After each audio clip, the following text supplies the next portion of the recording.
Bem, hoje a gente vai falar de um assunto muito interessante que é sobre briga, né? Que nós vamos... Não, peraí, você não ia... Não é eu que ia falar essa parte? Não, eu que vou falar essa parte. Peraí, então fala, já que você quer falar, então fala. Não, agora fala você. Você já agora atravessou... Você não vai falar, você não falador? Agora eu não vou falar mais. Agora você fala. Não. Ou fala, não, eu não quero falar mais, eu não quero. Fala você. Perdi o tesão de falar, agora você vai falar. Quer saber? Manda a vinheta aí, começa esse negócio. Tá bom.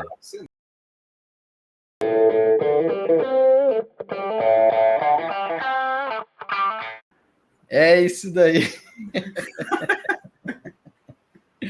Que besteira, né, cara? Sejam bem-vindos ao Movimente Podcast. Eu sou o psicólogo Francisco. Sou o Dr. João. É isso aí. Vamos falar sobre isso, né, João? Briga. Sobre briga, né? Sobre briga. DR. Exatamente. A gente briga assim todo dia, né, Francisco? Todo dia. Ô, gente, a gente começou esse vídeo com essa brincadeira, né? Essa besteira, porque a gente é besta mesmo, assim. Mas é uma coisa interessante, porque a gente, mesmo tendo sido improvisado esse início do vídeo, a gente já começou trazendo uma estrutura muito, que com certeza você já deve ter vivido na sua vida, né? Que é quando a gente briga por e as duas partes da briga estão agindo como se não quisessem a briga. Então, por que está acontecendo a briga, né? Como que isso acontece? Exatamente. Quais as origens de uma briga? O que alimenta ela começar? O que alimenta ela continuar? E o que ela alimenta ela não cessar na vida, por exemplo, de um casal, né? É interessante a gente pensar nisso. A gente não vai conversar propriamente sobre comunicação não violenta, coisa do tipo, a gente vai citar, mas a gente quer pegar a fundo esse problemas de relacionamentos que a gente tem e que é tão comum. Inclusive, há pessoas que procuram por briga, né, João? Inclusive, há pessoas que procuram por briga. Inclusive, há pessoas que interpretam a briga como uma manifestação de afeto, né, Francisco? A pessoa briga porque ela se importa. Ela briga porque ela gosta, né? Então, por que uma pessoa ela tem isso, né? Inclusive, agora que a gente está falando aqui, lembrando, gente, que nossos vídeos não são roteirizados, tá? A gente abre a câmera e começa a conversar sobre o assunto aqui, trocando experiências profissionais, né? Eu e Francisco, e eventualmente algum convidado. Então, eu lembrei na hora, quando a gente estava falando aqui de pessoas que gostam, que até procuram briga com afeto, Francisco, de um vídeo que a gente já gravou antes, que foi um react, né? Sobre em que um homem que já tinha passado pelo sistema prisional, por agressão, ele conta como que ele aprendeu a vincular violência, briga e afeto e amor, né? Exatamente. E eu lembro até que ele fala uma frase muito impactante, isso me marcou, depois daquele vídeo, eu nunca mais esqueci daquela fala dele, que ele diz o seguinte, que como ele cresceu recebendo muita violência dos pais, né, passando por isso e vinculando isso à figura de afeto, ele até fala a frase que o pai falava para ele, olha, eu estou te batendo, mas é porque eu te amo, é porque eu gosto de você, é mais difícil para mim do que para você, eu estou te batendo porque eu gosto. E aí, a partir de então, ele aprendeu a medir o amor, o afeto das pessoas pelo quanto as pessoas conseguem suportar de dor com ele. Cara, isso para mim foi muito marcante, porque é uma realidade que se repete muito, né, Francisco? Com certeza. E essa vinculação, é importante a gente entender que ela acontece e que nós não estamos no mesmo patamar de vinculações que todo mundo. Não existe uma, vamos dizer assim, um menu de vinculações padrão para todo mundo. Não. Essas vinculações, elas são construídas na maioria das vezes. Existe uma cultura, existe uma estrutura de sociedade que dá um tipo de vinculações do que é amor, do que é carinho, do que é violência, o que é bom, ruim, só que isso, na maioria das vezes, é construído. E, no caso desse camarada, quem quiser... Aponta aí, João, no seu canto aí. Aí, ó. Veja esse vídeo, que é O que nos faz humanos, que ele é muito impactante. E ele mostra essa vinculação de dor e amor. né? Que pesado. Aí eu já boto o pessoal aqui para pensar. Quais vinculações vocês foram expostos? Quais vinculações vocês foram construindo ao longo da vida e que você provavelmente nem se percebeu que isso foi vinculado? Olha só. Essas vinculações, né? Além da vinculação relacionada à violência, Francisco, eu acho que uma vinculação muito cultural que a gente tem e que está muito na origem, no cerne, né, das brigas, principalmente nos relacionamentos. A gente está falando de brigas entre relacionamentos entre pessoas, né? Uhum. Dentro dos relacionamentos amorosos, toma uma outra dimensão. As pessoas convivem muito, e o convívio favorece que o momento de conflito aconteça, e além disso a gente tem uma cultura de que brigar faz parte do casamento, parte do relacionamento. Casamento que é casamento tem briga. Se não tem briga, tá errado. Isso é uma cultura, você já deve ter ouvido isso. Claro. Sim. Mas essa vinculação que ela acontece, eu acho que lá na origem dessa construção da necessidade de brigar, além da parte da agressividade, da violência, tem a parte do jogo. Inclusive, perdi. Mas tem a parte do jogo, né? Perdi. Para quem não conhece, gente, coloca no Google aí o jogo, que vocês vão saber do que a gente está falando, tá? Meu Deus. Mas o que acontece? Quando eu falo jogo, eu quero dizer a ideia de que alguém tem que ganhar, alguém tem que perder. Então, essa ideia de disputar quem é que está ganhando, né? Quem é que está dominando, quem é que está ganhando, quem é que está por cima, quem é que está por baixo. Essa construção, na minha visão, está muito na origem da briga, talvez até mais do que a agressividade. Sim. Tem aquele ditado, né? Briga de marido e mulher não se mete a colher, né? No sentido assim de vão existir brigas e que a gente ainda também não deve intervir. A gente também não deve atrapalhar essa briga. Como se ela tivesse que acontecer. Mas será? Deixa no comentário aí. Vocês acham? Agora, escreve agora aí. Vocês acham que precisa ter briga? Porque uma coisa é discussão. Que eu faço essa diferenciação. Uma coisa é discutir alguns pontos, outra coisa é brigar alguns pontos. Vocês acham que precisa ter briga num relacionamento? Olha isso. Cara, quando a gente fala isso, né? Será que precisa ter briga no relacionamento? A gente normalmente, quais respostas que vêm em relação a isso? Uma resposta muito comum que vem é a ideia seguinte: olha, o casal que não briga, ele não se resolve. O casal que não briga é porque cada um está escondendo as suas próprias coisas e eles não estão colocando as cartas na mesa, né? E a ideia de que a briga é o caminho para chegar num equilíbrio, para chegar numa equalização ali entre o casal, né? Num consenso. E isso é uma ideia que a gente tem, gente, que ultrapassa muito os relacionamentos amorosos, né? A ideia de que, olha só, não, se a pessoa não entender, eu vou ter que brigar, né? Eu vou ter que brigar. E a gente vem dessa cultura, né, gente? E a ideia de... Quando o Francisco ele falou, eu gosto de diferenciar briga de discussão. Eu assino totalmente embaixo. Para mim, tem total a ver. Para mim, discussão, o conceito... Francisco, se tiver um conceito diferente, você me fala, tá? Mas no meu conceito seria o seguinte: a discussão é uma troca de opiniões divergentes. Em que essas discussões elas vão se confrontar, as opiniões, não as pessoas. As opiniões vão se confrontar para chegarem num ponto de entendimento comum, né? Percebam que eu não falei para chegar num ponto de opinião comum necessariamente. Um ponto de entendimento comum. Então, por exemplo, eu e Francisco, a gente pode estar discutindo uma situação em que a gente chega, no final das contas, na conclusão de que eu penso de uma forma e ele pensa de outra. Só que a gente vai chegar no entendimento dos pontos e da compreensão e da mentalidade de cada um, né? Outra coisa que também conversa diretamente com isso é a ideia do jogo que eu estava falando, de que uma pessoa tem que ganhar, outra pessoa tem que perder.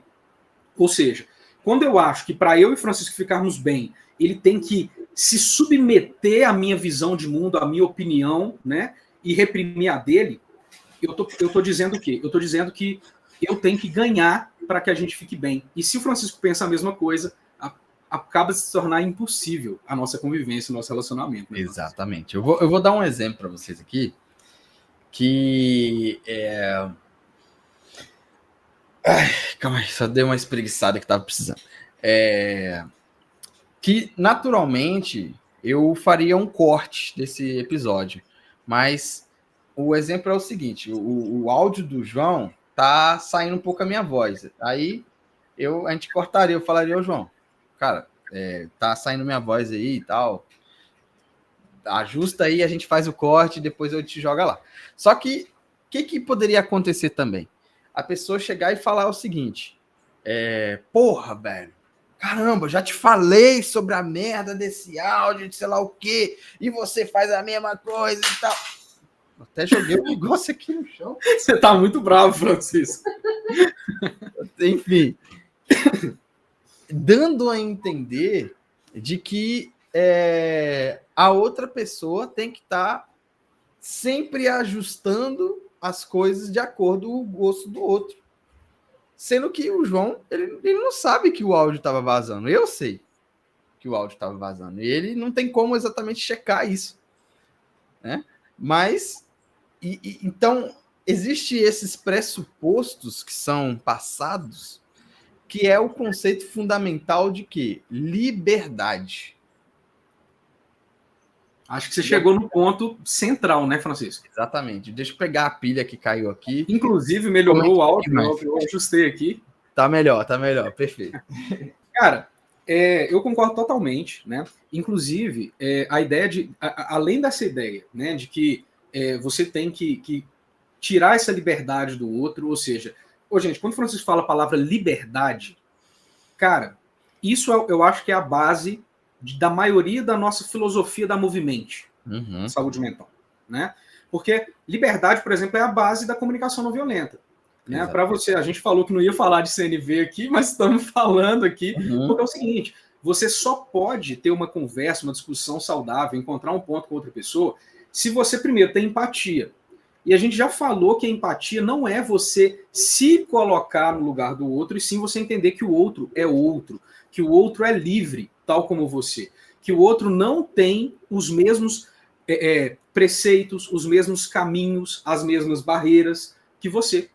Então, quando a gente entende isso, né, a gente para de tentar converter o outro, a gente para de tentar adaptar o outro à nossa realidade e você começa a enxergar o outro. Né? Tem em alguns países em que as pessoas, além da frase eu te amo, elas têm a frase eu vejo você. Né? Isso tem um sentido, no sentido de eu vejo você, no sentido de que eu te reconheço, eu vejo você como pessoa, eu vejo você como indivíduo, eu vejo você como algo que não é uma extensão de mim. Exatamente. Então, se você conseguir ver o outro, fica muito mais difícil uma briga acontecer. Eu vou retroceder um pouco mais, João, porque é necessário. Algo que eu venho refletindo bastante, porque eu estou convivendo bastante com o Vicente, isso é algo importante, esse pensamento da estrutura familiar e o que a gente passa para o filho. E muitos desses conflitos e brigas vêm de um seio familiar. Não vamos ser hipócritas e pensar que não. Agora, o seguinte, um conceito fundamental, que é outra coisa, João, que falta muito nos profissionais de todas as áreas, não só do profissional de saúde, que é uma conscientização do que é ser humano. Que a gente vem conversando nos podcasts, está naquele podcast também do que nos faz humanos. Por quê?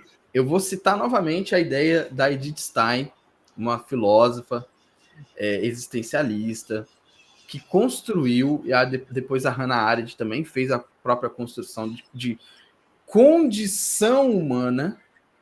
O Santo Agostinho, ele pensa em natureza humana, né? Mas a Hannah Arendt, ela pensa em condição humana, que é um pouquinho diferente, dá uma entonação diferente.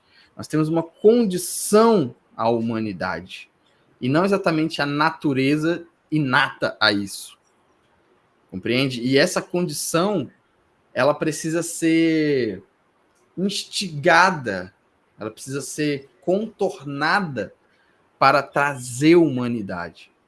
Dependendo da visão de como você passa isso na sua família, para o seu filho, para sua filha, isso pode gerar uma condição de que o outro pode ser tratado da maneira que você quiser, da maneira como você está sentindo, da maneira como, eu tô puto, então vou xingar todo mundo. O que está por trás de eu tô puto, vou xingar todo mundo? Tá uma ignorância da realidade do outro, de como isso impacta o outro. Aí eu caio na palavra que o João vem falando sobre empatia. E essa falta do conhecimento dessa condição humana, do que faz um ser humano ser humano, caiu em guerras. A Segunda Guerra Mundial foi baseada nisso. Isso aqui é humano, isso aqui não é humano. Nossa! Entendeu? Foi baseada nisso, cara. E por isso que só depois da Segunda Guerra Mundial nós criamos o quê? Direitos humanos. Olha como é forte isso, cara. Só depois da Segunda Guerra Mundial. Por quê? Direitos humanos foram feridos. E na Declaração Universal dos Direitos Humanos nós temos lá uma pequena definição do que é o humano, dando essa compreensão. Olha, todos têm essa condição humana. E se eu falar para vocês aí, você que está me escutando, que não é um nazista, né? Um nazista, eu acredito que... Espero, né? Não nos escuta, mas uma pessoa comum, uma pessoa de bem, vamos dizer assim, que está querendo viver bem, né? Porque quem escuta o nosso podcast está querendo evoluir, né, João? Espero que sim. Mas você, em algum ponto, eu, em algum ponto, o João, em algum ponto, acaba esquecendo da humanidade. Por exemplo, quando a gente passa na rua e ignora um mendigo jogado na rua em condições precárias, isso é esquecer a humanidade, sabe? Quando você vê alguém sofrendo violência e você só passa reto e esquece, você está esquecendo da humanidade. Quando você vê um casal discutindo e algum deles está sofrendo um abuso, uma violência, e você não mete a colher, está esquecendo da humanidade. Por quê? Ai, meu Deus do céu.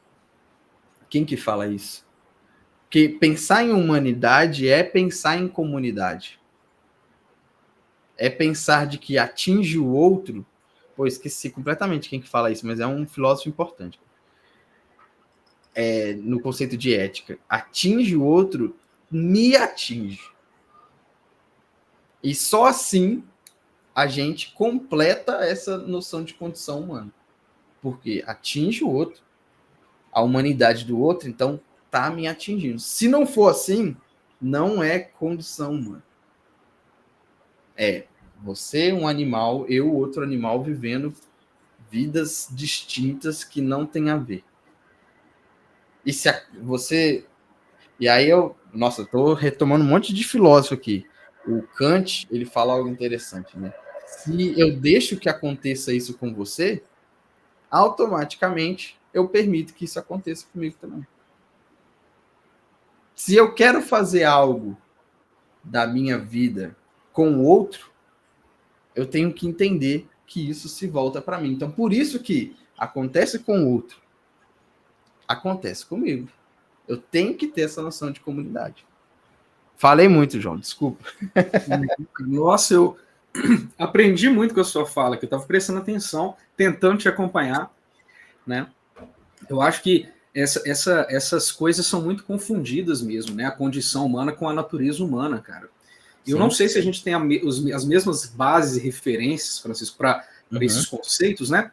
Mas eu acho interessante que, vendo pouco tempo atrás, né? Todo mundo que viu o podcast, quem é fã aqui do movimento sabe que eu sou fã do professor Clóvis, né? E esses dias eu vi ele sendo confrontado, né, por uma ideia Clóvis, gente, ele fala sobre o existencialismo, mas ele não é anti-essencialismo, né? Só para esclarecer brevemente aqui, a ideia essencialista, e a gente não está falando de conceitos dicotômicos, de conceitos antagônicos, tá? Uhum. Então a ideia essencialista é de que a gente tem uma essência, a gente tem uma base, a gente já é algo, a gente tem a gente tem uma essência mesmo, não sei outra palavra para usar para dizer sobre isso, Sim, né? algo anterior à vida a gente traz. Algo anterior à vida, algo que é intrínseco a você, algo que desde que você nasce, isso já te leva para isso. A gente pode colocar dentro desse balaio, por exemplo, a consciência, né? Sim. A gente pode colocar dentro desse balaio várias coisas. Só que onde que isso é uma condição humana, né? Então, a condição das nossas essências e também da nossa existência. Ou seja, quando a gente fala de existencialismo, né, pegando aqui em comparação com o essencialismo, a gente está falando da condição de liberdade, né, da condição de que você existe. Então, você pode existir, você pode viver e construir quem você é. Né? Você não é para só depois poder viver em cima daquela base pré-estabelecida. E por que eu falo que as ideias não são antagônicas? Se a gente for pegar o livro, né, a ideia mais essencialista talvez que exista, a Bíblia, né, a gente tem o conceito do livre-arbítrio. A gente tem o conceito de que o ser humano, ele faz escolhas e essas escolhas vão dizer quem ele foi. E não necessariamente que o seu caminho já está escrito, você não precisa fazer nada, só deixar a vida te levar, que você vai seguir, que Deus vai te colocar onde você quer. Não tem isso nas escrituras, né? O que está escrito é que você tem liberdade. E por meio da liberdade você constrói quem você é. Então, isso seria a condição humana de ser livre. Só que a gente também tem uma natureza. Só que a natureza é muito parecida com a natureza animal. Né? Então, quando o Clóvis foi confrontado, foi falado para ele, olha, mas o ser humano não tem uma essência, porque todo ser humano trabalha, todo ser humano come, dorme, faz sexo, briga, tem aquelas coisas que pessoa... Só que tudo isso um cachorro também faz. Né? Eu não sei se o cachorro trabalha, né? Depende do cachorro, né? Enfim, mas o cachorro ele trabalha, ele pastoreia. Né? Ele trabalha no sentido de ele faz algo para conseguir o próprio alimento. Todos os animais fazem isso, para garantir a própria subsistência. Então, essa natureza não é humana. Essa natureza, gente, ela é animal, ela é uma ordem dos seres vivos. Agora, quando você vai tentar distinguir a natureza humana, eu acho que a gente troca esse nome para condição humana. E aí é intrinsecamente ligado a essa condição de liberdade. Exatamente. Gente, a gente não quer refutar Santo Agostinho aqui não, até porque Santo Agostinho é muito maior do que esse conceito, ele fala de muitas outras coisas, tá? Pelo amor de Deus, eu nem li tudo de Santo Agostinho, acho que nem pretendo, porque é só um recorte aqui dessa ideia. Então, a base filosófica do existencialismo é o quê? A existência precede a essência. E aí a gente vai lembrar, eu só vou fazer esse pequeno comentário, depois a gente volta para a briga.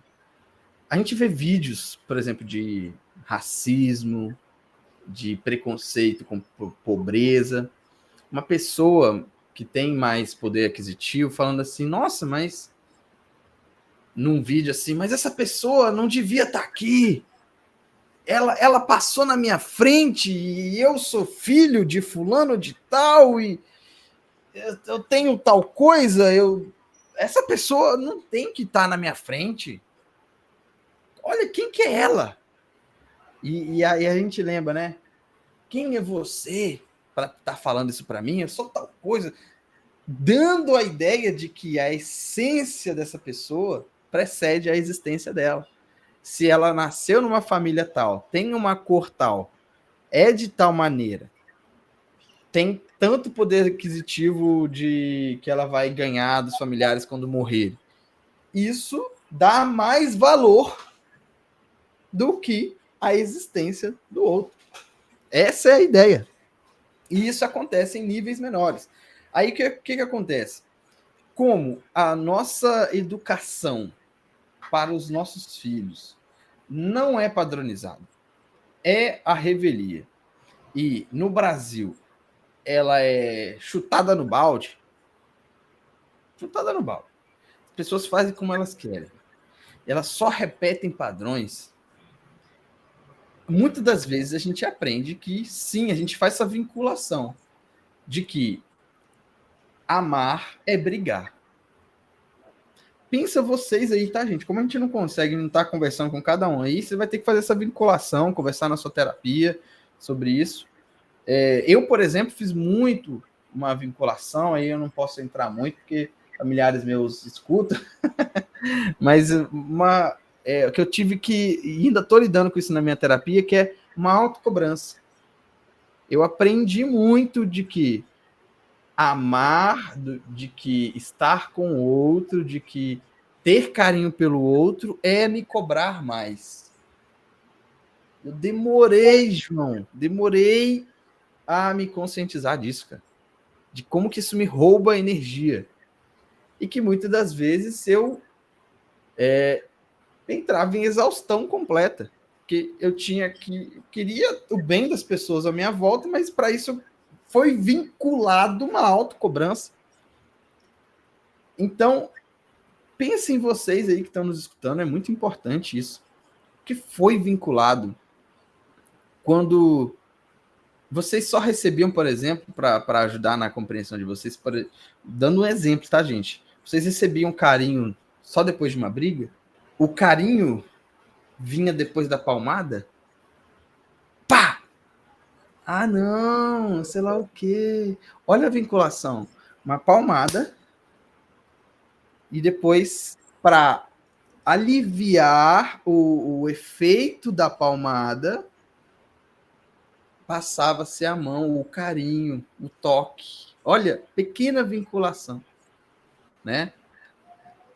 Você tinha um xingão que a sua mãe, seu pai dava, te arrastava, puxava pelo braço, e depois passava um tempo, um tratamento de silêncio, aí depois vinha com carinho, com jeitinho, sabe? Pequenos exemplos de que vinculam a existência precede a essência, ou seja, essa existência vai aprendendo de que a vida é assim.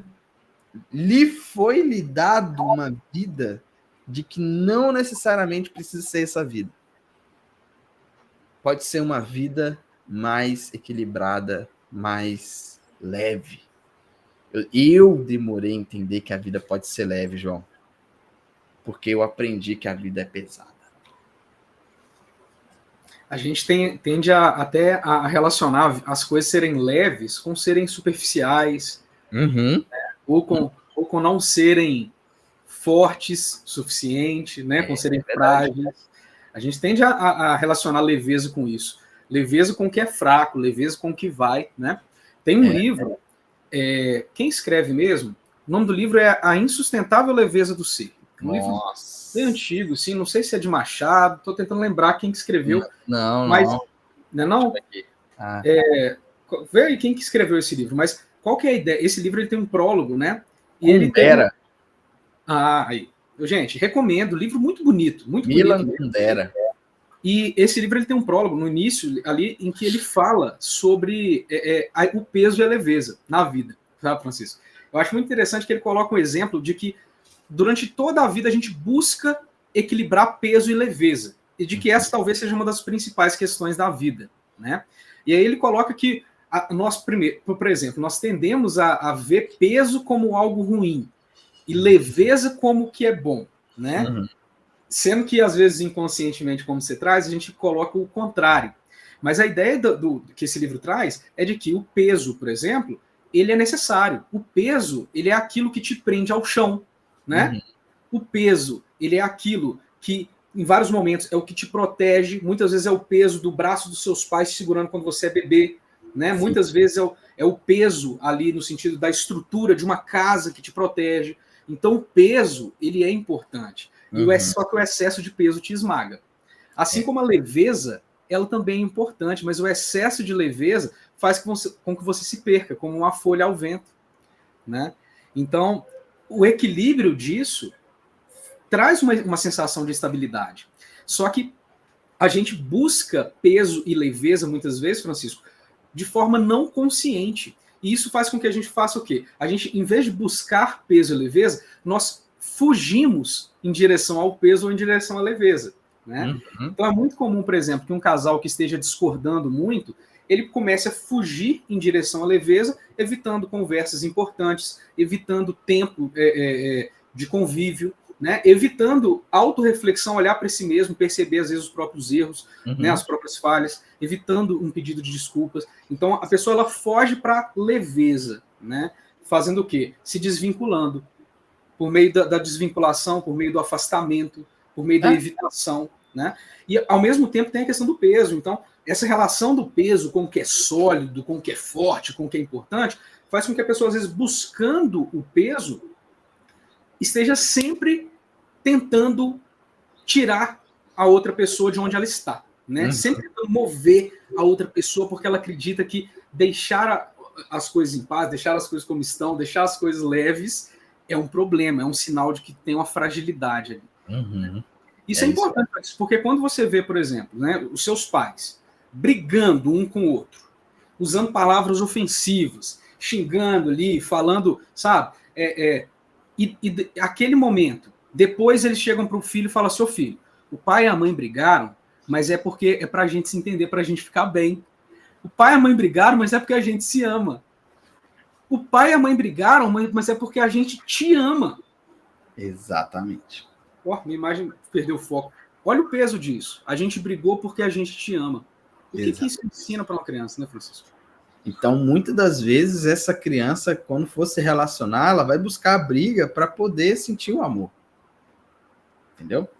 Existe essa compreensão meio nas penumbras da vida de relacionamento de que o sexo após uma briga ele é muito gostoso.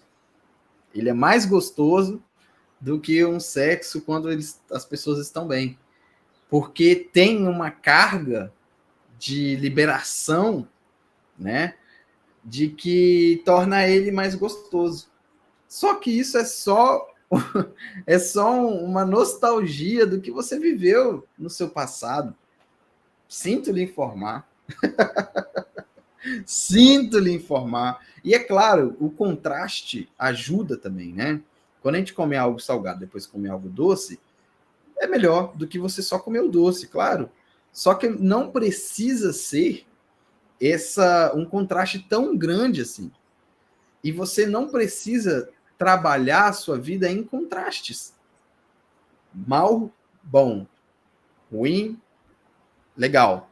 Tem caras, por exemplo, que eu já ouvi isso de alguns pacientes. Traem a esposa e voltam amando mais.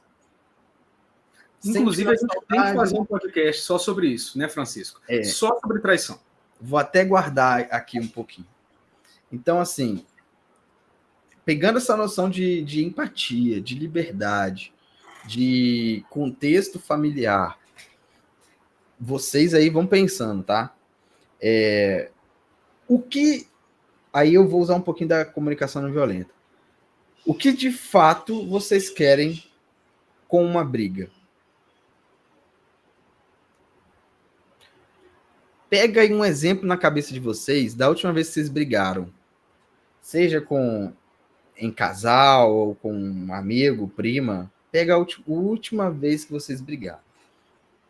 E pensa assim, o que de fato você queria? E isso é o quê? Por trás do seu comportamento, inconscientemente, no seu interior, a sua existência interior, você queria o quê, de fato? Genuinamente. Muito provavelmente não era só a briga. Você não queria a confusão. Muito provavelmente você queria algum tipo de conforto psicológico. Seja de conexão, seja de ficar tranquilo, seja de paz. Só que, existencialmente, é assim que você soube fazer para buscar. Mas pensa aí, essa vinculação é muito importante. É o ponto principal aqui da nossa conversa.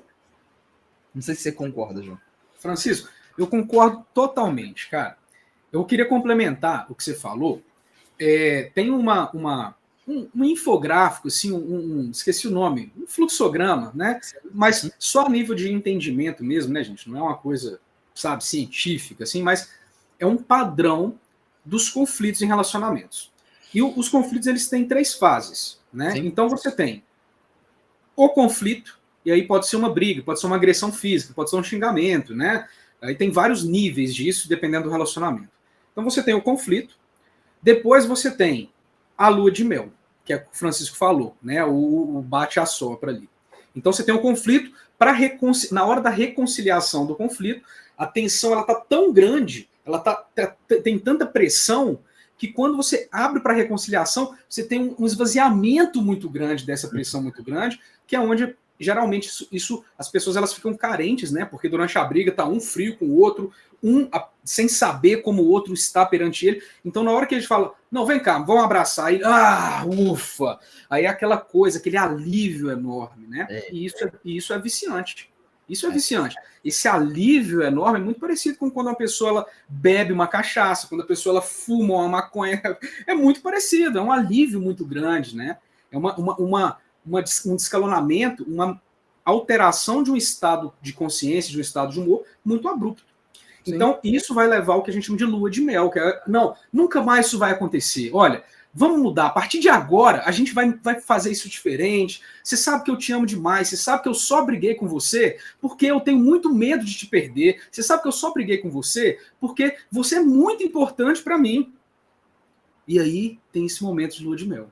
E aí, que é a segunda fase. E aí a gente começa a entrar na terceira fase, que é o aumento de tensão. Então, a partir da lua de mel, você é muito importante para mim, não sei o que, tal. Aqui, sério? Você até agora tá fazendo... E aí começa, pequenas cutucadas.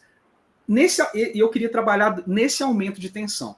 Então, o aumento de tensão é o que divide a lua de mel da nova agressão, da nova briga, né? Esse aumento de tensão é muito importante. Eu acho que vale muito a pena trazer de volta aqui o conceito do círculo do consentimento. Gente, se vocês não viram esse vídeo, esse conceito foi apresentado para mim pelo Francisco, aqui no dia do vídeo, é um react, eu aprendi esse conceito nesse vídeo, e eu utilizo isso agora na minha prática, tá? Como psiquiatra, eu uso isso na minha vida pessoal. Isso foi muito bom para mim, eu acredito que vai ser bom para você também. Assiste o vídeo aqui, Círculo do Consentimento, tá? Então, o Círculo do Consentimento, resumidamente, ele entra na ideia de que tem que ter um consentimento mútuo para que não haja uma violência naquela relação, né? Ou seja, se eu chego para alguém, por exemplo, chego para o Francisco, imagina que o Francisco ele chega para mim e ele fala assim, ô João,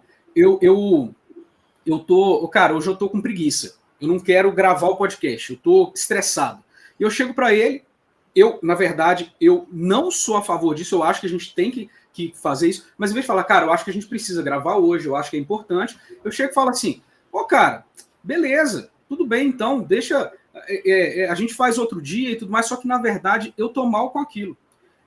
A tendência é que essa rusga, é que essa mágoa, ela se reflita depois em grosserias, em friezas, que eu vou ter em direção ao Francisco.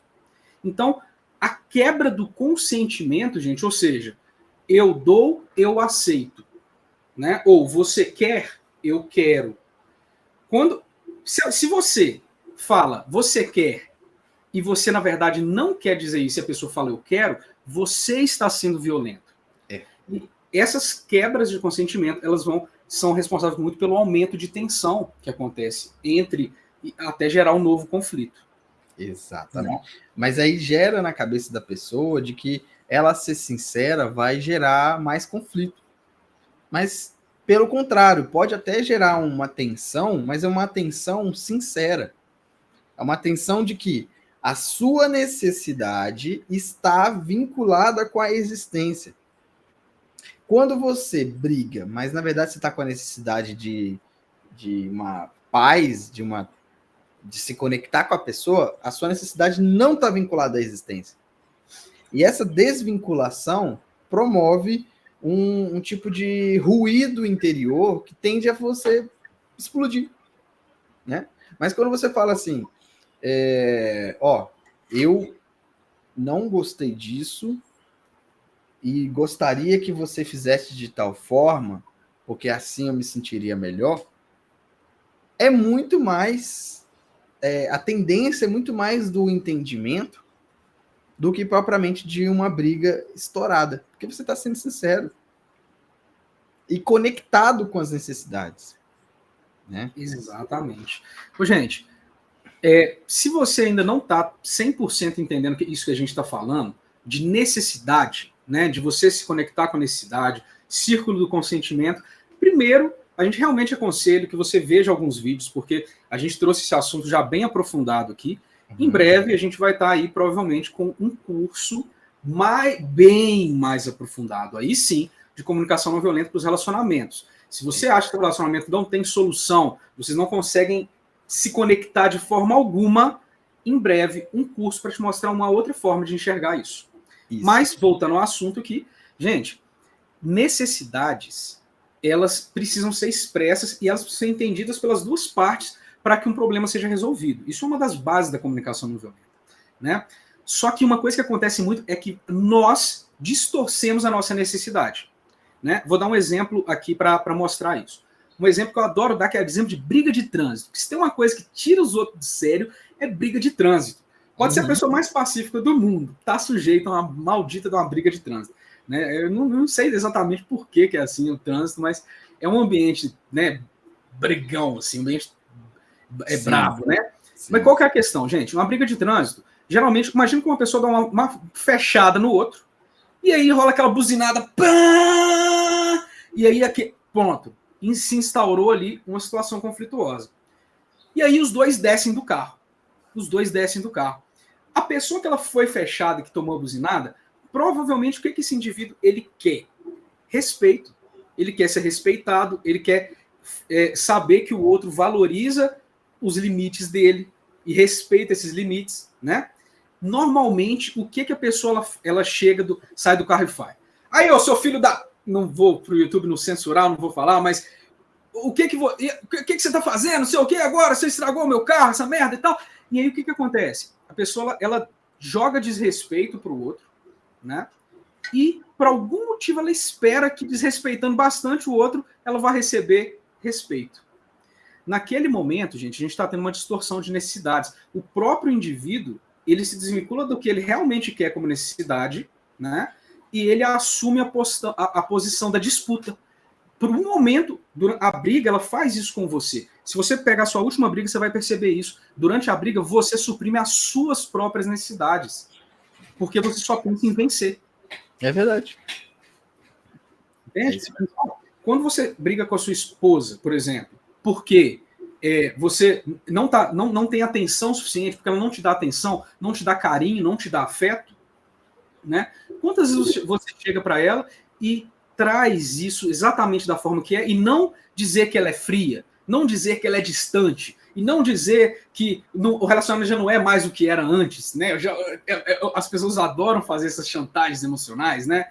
Sim. E quando você fala isso, pensa por um momento, você consegue imaginar alguém virar para você e falar: você é frio, você é distante, e você retribuir isso com nossa, eu acho que eu vou dar afeto para essa pessoa. Vem cá, agora me deu vontade de te dar atenção, de te dar carinho. Você consegue imaginar isso? Não, porque não acontece, gente. Então, o Francisco ele tocou, acho que no principal ponto das brigas entre casais. As necessidades não são expressadas, elas são reprimidas, e essa repressão ela vai terminar com uma manifestação de hostilidade. Né? Exatamente. Não uma manifestação da real necessidade. Eu tenho uma teoria para... Você manteiga de cacau, cara? Manteiga de cacau.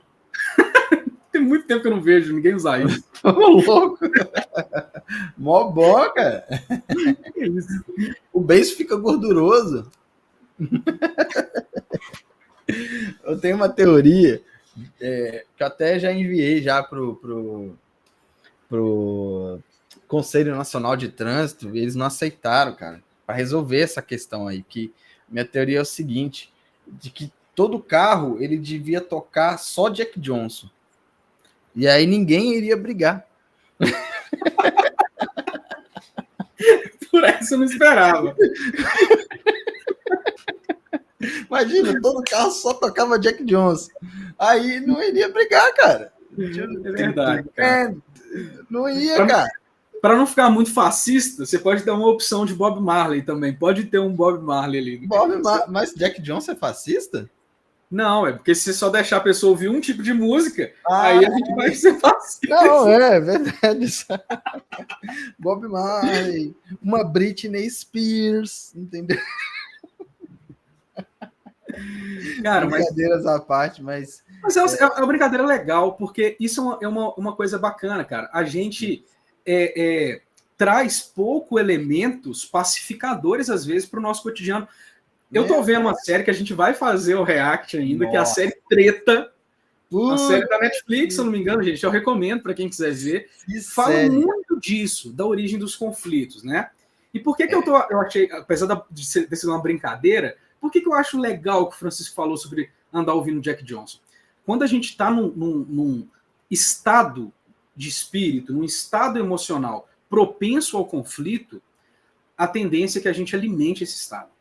Então, a tendência é que a gente não busque elementos pacificadores, elementos que tirem você daquele enquadro que você... Porque quando você está numa situação, gente, propensa ao conflito, o seu centro de visão, a visão de mundo, ela se fecha para o conflito, né? Então, o seu enquadro, ele fica naquilo ali. Você tem muita dificuldade. Como que você quebra isso?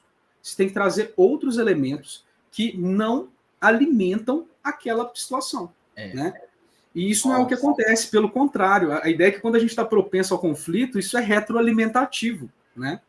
Você está querendo falar da série, né, Francisco? Você não devia ter citado a série. Gente, ó, vejam, Treta. Vejam. Parece ser não dá nada no início para a série, mas se você se abre a ideia dela... E o final, João, o final... Não me conta que eu ainda estou assistindo. Putz, cara, eu de vez em quando eu revejo o final. Porque ele é sensacional. Sensacional. E essa série que a gente está falando, gente, ela é uma série que trata justamente sobre o aumento do conflito, né? Então, voltando àquelas 3 fases da briga, a gente tem a agressão, a lua de mel e depois o aumento de tensão. Como que essa tensão aumenta? Como que uma coisa vai virando a outra, né? Essa série, ela trata muito sobre isso, então a gente recomenda aí. Recomendação do Movimente. Exatamente. Basicamente é o quê? Para instigar a curiosidade da galera. Imagina você pegar uma briga de um trânsito e levar ela até as últimas consequências. Você não focar em mais nada. Você só vai, briga de trânsito, você persegue a pessoa te persegue, e vocês vão tentando, assim, levar até os últimos fins uma briga de trânsito. Seria isso, o escalonamento da treta. Então é muito interessante, porque ela... Ai, já tenho, não posso falar. Mas é isso, gente, ó. Vocês se conectando, vocês fazendo esse exercício de qual a minha necessidade, a tendência de que na hora que você subir o seu sangue, porque isso é o seu lado animal, tá, gente? Vocês têm que domar eles, você tem que estar mais, você tem que ganhar consciência nele, e aí isso é um outro curso que a gente vai dar, que é Mindfulness, né? Mas isso aí fica para depois. Mas assim, subiu o seu sangue, ou você está prestes a entrar numa briga, você pensa, não, mas o que eu quero de fato? Pô, só quero ficar tranquilo. Só quero comer minha pipoca com a minha coquinha zero.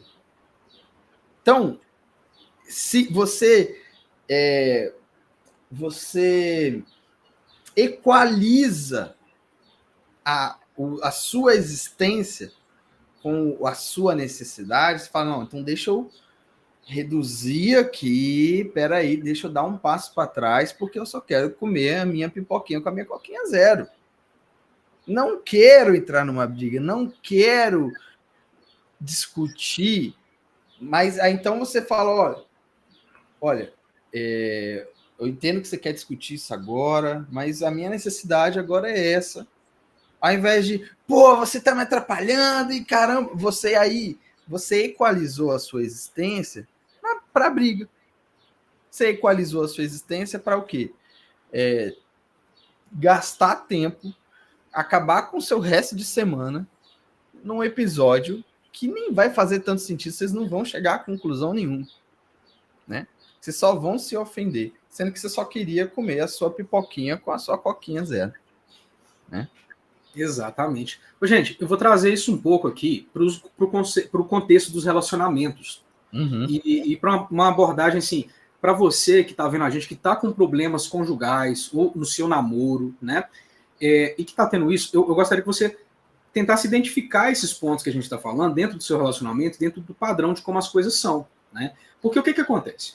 Dentro da vida de casal, essas situações que o Francisco está colocando, elas são potencializadas pelo convívio constante, né? Então, diferente de uma situação de uma briga de trânsito, que você pode simplesmente sair dali, entrar no seu carro, ir embora e deixar para resolver isso em outro momento, ou para, enfim, na sua residência, na sua casa, no seu lar, na sua família, os conflitos eles têm que ser lidados, você tem que lidar com algumas situações, né? Você não pode fugir de todas as situações. E esse já é o primeiro ponto que gera conflitos no relacionamento, que a gente precisa que vocês entendam aqui. Fugir das situações. Então, uma situação, ela vem causando um incômodo, vem causando um desconforto, um cutucando o outro ali, sempre de forma indireta, isso em algum momento vai gerar um conflito. Então, não fuja das situações. Primeira dica importante, coloque as cartas na mesa. Tem uma forma de fazer isso, gente, tá? Tem uma coisa que eu escuto demais e que eu quero que vocês tirem isso da cabeça pro resto da vida, que é a ideia do seguinte, ó, quer saber? Agora eu já tô por aqui, eu vou chegar lá e vou falar tudo que eu tenho que falar. Gente, você quer fazer isso? Procura um psicólogo. Para falar tudo que você quer falar. Porque isso não é o que atende à sua necessidade. Você pode até achar que a sua necessidade é falar tudo que você tem que falar. A gente tem necessidade de desabafar, de tirar ideias que estão fermentando só dentro da nossa própria cabeça. Tem um local adequado para isso. Tem a terapia, tem conversas com amigos, né? Tem a escrita, diário-terapia, você escrever aquelas ideias para tentar organizar aquilo. Agora, quando você só quer despejar tudo em cima do outro, gente, isso não é um caminho para resolução. Então, uma das coisas é essa. Não fique acumulando coisas para depois despejar tudo de uma vez só. Isso não vai funcionar, isso não vai levar à resolução da situação. Exatamente. Segunda coisa, não seja um permissivo violento.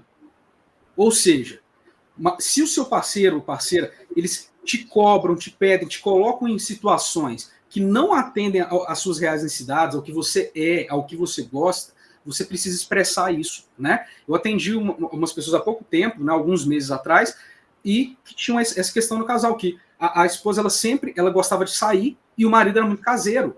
E aí, ela sempre chamava ele para sair, ele ia. E aí, o que acontecia? Nesses passeios, ele acabava sendo grosso com ela, distante, bebia demais, era desagradável com os amigos dela.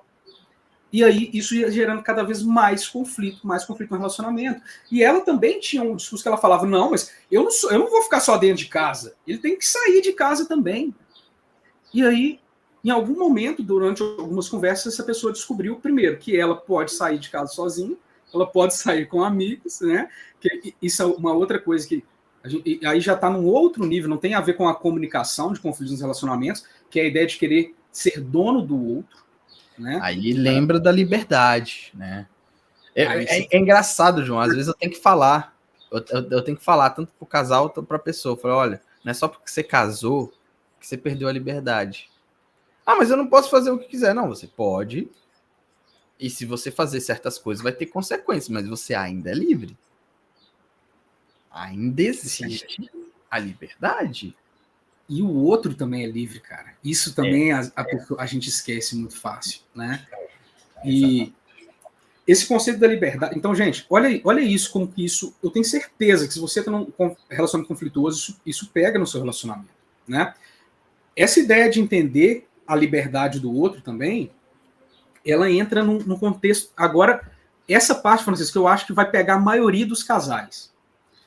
Gente, o seu parceiro, ele não te deixa triste. Ele não te deixa mal. ele não é a causa da sua angústia, porque você é livre. Então, se você está tendo um movimento de vida, se você está se colocando numa posição em que a sua vida está ruim, está desagradável, não é o seu parceiro, é você que se colocou nessa posição. Então, entender sua própria liberdade vai fazer com que você não desrespeite o ciclo do consentimento, tendo uma permissividade tóxica. Exatamente. Entende? Exatamente. Porque isso é muito importante. E outra coisa, o seu parceiro também a mesma coisa. Ele tem a vida dele. Ele não pode... mas meu parceiro não gosta de sair, então agora eu estou entediado. Não faz sentido. Uhum. Vocês são duas pessoas vivendo juntas. Né? Então são duas pessoas construindo ali uma equipe. Né? Tem um fechamento entre o casal. Tem um laço, sim. Um laço entre dois indivíduos. Né? E esse respeito ele é muito importante. Gente, você e seu marido, você e sua esposa cresceram em casas diferentes, tiveram culturas diferentes, tiveram traumas diferentes, tiveram vivências diferentes. Isso não vai virar uma coisa só, isso não vai se mesclar. A ideia é que isso se some para uma construção de uma vivência maior. Exatamente. E sem liberdade, nada vai para frente. Não vai para frente. Não adianta.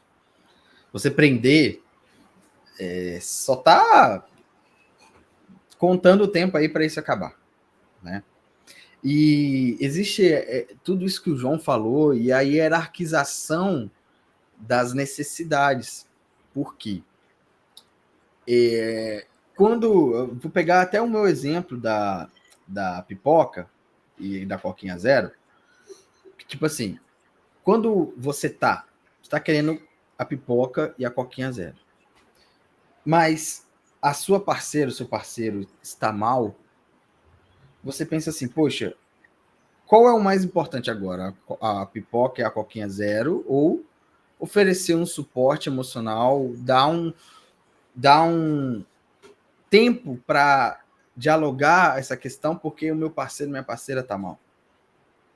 Só que muitas das vezes a pessoa, ela foca só na necessidade dela e ela acaba esquecendo que ela também está num relacionamento. E que ela escolheu estar ali, como o João vem mencionando. E que ela diz que ama. E a outra pessoa tá ali mal e você simplesmente foca somente em você para dar uma outra versão para essa questão da pipoca e da Coquinha Zero. Entendeu? A hierarquização de necessidades é muito importante. É algo que eu venho praticando, assim, tipo... E o filho, ele demanda isso, né? Porque, tipo assim, você coloca uma coisa na cabeça, mas se seu filho tá de tal jeito, hierarquização das necessidades. Agora é outra necessidade que tá... Agora, foda-se o resto, deixa eu focar aqui no meu filho. É assim.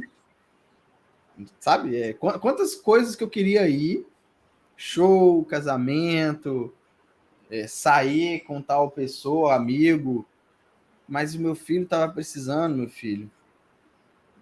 Não, para que eu vou brigar? Para que eu vou estourar tudo ao meu redor? Sendo que eu só posso reconhecer, não, agora não é essa necessidade que eu vou atender essa necessidade aqui. É isso que é o mais importante agora. É focar aqui. E você ter esse relocamento de consciência para onde é mais importante é fundamental. Porque se você está com alguém, de algum modo você colocou aquela pessoa num grau de importância na sua vida. Que você precisa estar alinhado com isso. Claro, não estou falando para vocês fazerem tudo sempre só por causa da pessoa, mas reloque a sua vida de tal modo que aquilo tenha uma importância. Né, João? Com certeza. Eu achei muito bom você ter falado isso, Francisco, porque a gente está falando muito da questão da liberdade e a gente esquece da nossa própria liberdade de tomar uma escolha de estar, né, dentro de uma condição ou não. Então, por exemplo, gente, você que está num relacionamento, você tem escolha de ficar solteiro. Isso parece que as pessoas esquecem, né? Uhum. Você tem escolha de não estar. Mas se você está, você escolheu não só a pessoa estar ao seu lado, você escolheu todo um contrato que é uma vivência de relacionamento. Né? Então, tanto que isso é oficializado, né, nas cerimônias religiosas, né, na saúde, na doença, na riqueza, na pobreza. Tem um contrato ali de relacionamento de que a ideia de suporte, a ideia de equipe. Né? Então, se eu tenho uma equipe, eu e o Francisco somos uma equipe. Se o Francisco adoecer e não der conta de tocar a Movimente, eu vou tocar a Movimente. Nós somos uma equipe. Eu não vou falar, Francisco, mas você não está fazendo, então eu também não vou fazer, porque eu comprei esse contrato. Eu escolhi esse contrato. A gente casou, João? Francisco, eu já falei que a gente está em pecado. A gente tem que casar, oficializar isso. Mas, gente, percebam, né? A liberdade, a escolha, ela é diferente da vontade. Inclusive, liberdade, ela tem a ver diretamente com a sua capacidade de não atender a todas as vontades. Então, é muito comum que dentro de um relacionamento ocorram vontades que sejam incompatíveis com aquele contrato, aquele contexto do relacionamento. Uma vontade, por exemplo, de estar com uma terceira pessoa que seja atraente fisicamente, isso pode acontecer, isso é comum que aconteça. Sim. Uma vontade de estar, às vezes, sozinho por um longo período de tempo, pode ser que aconteça. Uma vontade de não dispensar energia em prol de nada naquele momento, mas que talvez o seu relacionamento necessite, pode ser que aconteça. Agora, liberdade implica em você não ser escravo de nada, nem da sua vontade. Implica em você poder fazer escolhas. Né? Então, e fazer escolhas tem a ver com a sua projeção do futuro. Então, exemplo da pipoquinha da Coca Zero. Olha, eu quero comer essa pipoquinha, essa Coca Zero, só que eu, pela minha escolha desse contrato, se a minha parceira está necessitando de algo agora que é incompatível com essa pipoca, com essa Coca Zero, no médio, longo prazo, né, o que a minha escolha vai fazer até com a minha própria vida e com o meu relacionamento? Então, o pensamento ele tem que ser ponderado. Uma coisa que o Francisco falou, gente, só concluindo aqui, Francisco, sobre a questão do lado animal, né, do nosso lado animal, que às vezes se ativa. Isso na neurociência, isso tem uma relação, isso é muito palpável, é muito real. Nós temos duas instâncias cerebrais em que a gente processa situações conflituosas ou situações difíceis, que é a nível da amígdala e a nível do córtex pré-frontal. Então, a amígdala, gente, ela é uma glândulazinha que fica lá no meio do cérebro, né? Tem a ver com o nosso sistema do hipocampo. E ela faz o quê? Ela processa a luta e a fuga. É claro que é muito mais do que isso, né? Mas para o que importa agora para esse tema de hoje, a amígdala, ela processa luta e fuga. Então, por exemplo, se alguém, né? Eu não posso passar um podcast sem falar de Homem das Cavernas. Se você está numa situação primitiva e você encontra um animal selvagem, se você fica pensando, rapaz, eu sou mineiro, né? Eu posso falar assim, tá, gente? Eu tenho lugar de fala, vocês não. Mas, rapaz, até que esse bicho é danado de grande, hein? Eita, mas tem uns dentão comprido pra caramba. Eita, rapaz, acho que esse trem aí... Acabou, morreu, foi devorado, né? Então, os nossos antepassados, gente, eles lidavam com situações de perigo, situações de estresse, situações de alta pressão, com a amígdala, luta ou fuga. Então, naquele momento, o seu pensamento, sua capacidade de julgamento, de ponderação, ela é reprimida, né? E você entra no estado de ou que você luta ou você foge. Isso é tão poderoso, para vocês terem uma noção de como que isso não é simbólico simplesmente, que vocês já devem ter ouvido a expressão, fulano ficou vermelho de raiva, ou então fulano ficou branco de medo. Por que isso acontece, gente? Quando a sua amígdala ela ativa o seu estado de fuga, o fluxo sanguíneo do seu corpo inteiro é jogado para as pernas, por isso que o rosto fica branco de medo. As pernas para você poder fugir. E quando ativa no modo de luta, o fluxo sanguíneo é jogado para os membros superiores, para os braços e para a mandíbula, para você poder atacar, sabe? E aí só por isso que você fica vermelho, de raiva, porque tem muito sangue no seu rosto. Então, olha o quanto isso é poderoso, né? Nas brigas de trânsito, a gente tem uma ocasião que pode acontecer que a psiquiatria chama de sequestro da amígdala, que é um momento em que você tem uma hiperativação da amígdala, uma situação de luta ou fuga, e isso tira da pessoa toda a capacidade de ponderação. Uma vez eu atendi um senhorzinho que tinha já quase 80 anos, ele era super tranquilo, pacífico, e ele numa briga de trânsito, ele pegou um porrete que tinha no carro dele, que na verdade era um ferro para trocar o pneu, né? Então tinha uma barra de ferro, ele pegou e acertou na cabeça de um cara. E ele fez, e ele fala, João, eu não sei porque eu fiz isso, eu não sou assim. Mas naquele momento ele teve a supressão do córtex. Então, gente, momentos de relacionamento, isso é uma coisa muito importante, uma dica para vocês é anotarem. Se vocês percebem que vocês não estão raciocinando, não estão ponderando, espera, afasta e respira. Uma coisa que eu vejo que gera muitas brigas graves nos relacionamentos é isso. Uma pessoa já está no estado de amígdala, ela já não está mais processando. Ó, para de falar comigo. Ó, agora eu estou muito estressado, não consigo conversar. E a outra, não, vamos resolver agora, temos que resolver agora. Você tem que falar, você tem que falar agora. Isso vai fazer com que o conflito piore muito. Então, gente, não façam isso. Se vocês verem que o seu parceiro, que a sua parceira está num estado alterado, lembrem disso que eu estou falando. Ó, ele está na amígdala. Deixa a amígdala acalmar para ele voltar a pensar a nível cortical. O córtex que pondera as coisas. Então, não tentem resolver conflitos em situação de alta carga emocional, alto estresse. Né? É importante cada um poder se afastar, respirar, tomar uma água, um café, e aí volta e tem uma conversa. Sentem e tem uma conversa sobre isso. Conversa não tem apontamento de dedo, não tem voz alta. Conversa não tem palavrão. Conversa não tem insinuação agressiva. Conversa não tem ironia. Conversa não tem indireta. Então, entendam que conversa que a gente está falando não é briga, é conversa. Exatamente. Quando eu sou chamado para mediar uma conversa de um casal, né? Geralmente acontece isso, João. Eu separo os dois, primeiramente. Porque os dois estão lá discutindo, não vai levar a lugar nenhum, eu separo. Falo, ó, cada um pro canto, vamos esperar a poeira baixar para aí a gente dialogar. Porque não vai adiantar, né? Não vai adiantar e acontece muito, tanto presencialmente quanto online. Eu faço primeiro eles pararem, porque eu vejo isso daí, eu vejo que eles estão vermelhos, os dois ali e tal. Eu falei, não vai adiantar, a gente dialogar agora. Vamos esperar, aguardar, respirem.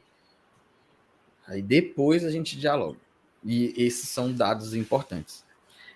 Eu acho melhor a gente encerrar aqui, João, porque senão vai ficar muita coisa. E tem parte 2, 3 e 4 desse vídeo aí, dá para fazer, né? E eu quero mencionar para vocês que a gente vai lançar um e-book que chama Quero Me Conectar a Você, com exercícios. É um e-book prático, que ele vai direto ao ponto, não é teórico, não é esse o objetivo dele. Ele vai direto ao ponto e ele vai ajudar vocês a se conectar. Fiquem atentos nas nossas redes sociais.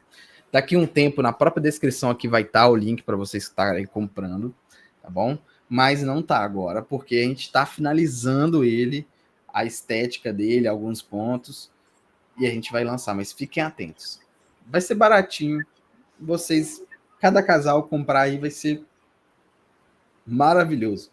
A gente colocou o que há de melhor, o que há de mais avançado e que a gente sabe que funciona. Né, João? Exatamente. Nossa. E é uma preciosidade, né, Francisco? Porque às vezes a gente... Eu sei que o vídeo já está acabando, mas, gente, é muito comum o casal ele tá passando por vários problemas e achar que vai ser um passeio para a pracinha que vai resolver isso, que, sabe, às vezes gastam dinheiro para... não, depois que a gente viajar e voltar, tudo vai mudar, tudo vai melhorar. Gente, viajar junto é gostoso, sair junto é gostoso. Mas quando o problema está a nível estrutural do relacionamento, vocês têm que parar e investir em resolver a estrutura do relacionamento. E esse e-book, ele é um e-book de uma coisa que vocês não vão ver isso em outro lugar. Sabe? É realmente uma preciosidade que a Movimento está oferecendo. Exatamente. Então, fiquem atentos. Comentem, tá, gente? Comentem, curtam, compartilhem, se inscrevam no nosso canal, porque é muito importante para a gente, para vocês estarem acompanhando aí todas as novidades. Então, eu agradeço aí a audiência de vocês. Podem mandar perguntas. Entra aqui, tem os links das nossas redes sociais embaixo. Fiquem sempre à vontade, viu? Se você teve alguma dúvida durante o vídeo, falou, pessoal, não, mas na prática não é bem assim, mas eu não sei se isso funciona, deixa aqui seu comentário, tá? A gente vai te responder e talvez vire até um assunto, a sua pergunta vai parar até no próximo vídeo dessa sequência aqui. Exatamente, isso aí. Movimento Podcast, valeu! Valeu!